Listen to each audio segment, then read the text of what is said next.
కడప జిల్లాలో steel plant పరిస్థితి ఆలోచిస్తే రెండు సామెతలు గుర్తుకొస్తున్నాయి. ఒకటేమో సామెత, ఒకటి సినిమా డైలాగ్. సామెత ఏమి, రెడ్డి వచ్చా మళ్ళీ మొదలెట్టు. సినిమా డైలాగ్ ఏమి, చెయ్యాలి చెల్లి పెళ్ళి మళ్ళీ మళ్ళీ. ఎందుకు ఆ మాట అంటున్నానంటే, ఇప్పటికీ 4 సార్లు శంకుస్థాపనలు. రాజశేఖర రెడ్డి గారు శంకుస్థాపన పంచుకుంటే 5 సార్లు. ఒకసారి ఏమో రాజశేఖర రెడ్డి గారు, 2 సార్లు ఏమో చంద్రబాబు నాయుడు గారు, 2 సార్లు ఏమో జగన్మోహన్ రెడ్డి గారు. చంద్రబాబు నాయుడు గారు నిన్న 3వ తారీఖున శంకుస్థాపన చేశారు.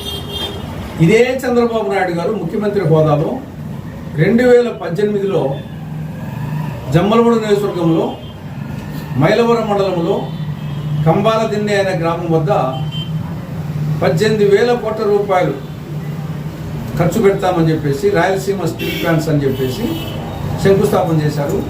3,000 ఎకరాలు భూమి కూడా రాసిచ్చారు. కానీ తర్వాత 3 ఏళ్ళు కూడా ముందుకు కదలలేదు. ఇది 2018. అప్పుడు ఇదే మాట చెప్పాడు. తర్వాత సీన్ మారింది.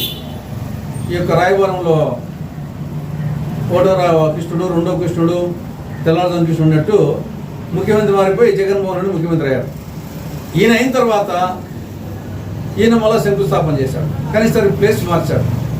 మైలవరం మండలం కాకుండా జమ్మలమడుగు మండలంలో సున్నపురాలపల్లె పెద్దదన్నూరు మధ్య ఈయన శంకుస్థాపన చేశాడు 2019. మళ్ళీ అందులో కూడా ముందుకు రావాలి.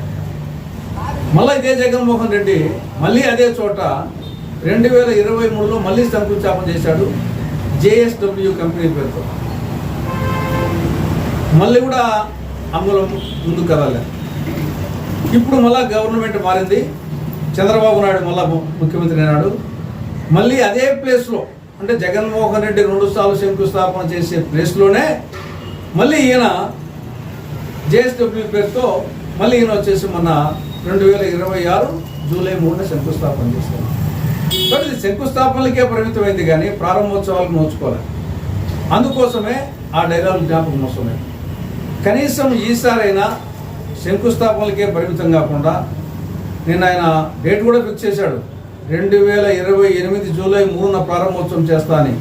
మరి ఈసారైనా మాట మీద నిలబడాలని, వెంటనే పనులు ప్రారంభించాలని, వాటిని పూర్తి చేసి చెప్పిన ప్రకారంగా 2028 జూలై 3న ప్రారంభోత్సవం చేసి అటు కడప జిల్లా, రాయలసీమ ప్రజల, ప్రత్యేకించి యువత ఆశలను వమ్ము చేయకుండా వాటిని సఫలీకృతం చేయాలని కాంగ్రెస్ పార్టీ విజ్ఞప్తి చేస్తా ఉంది.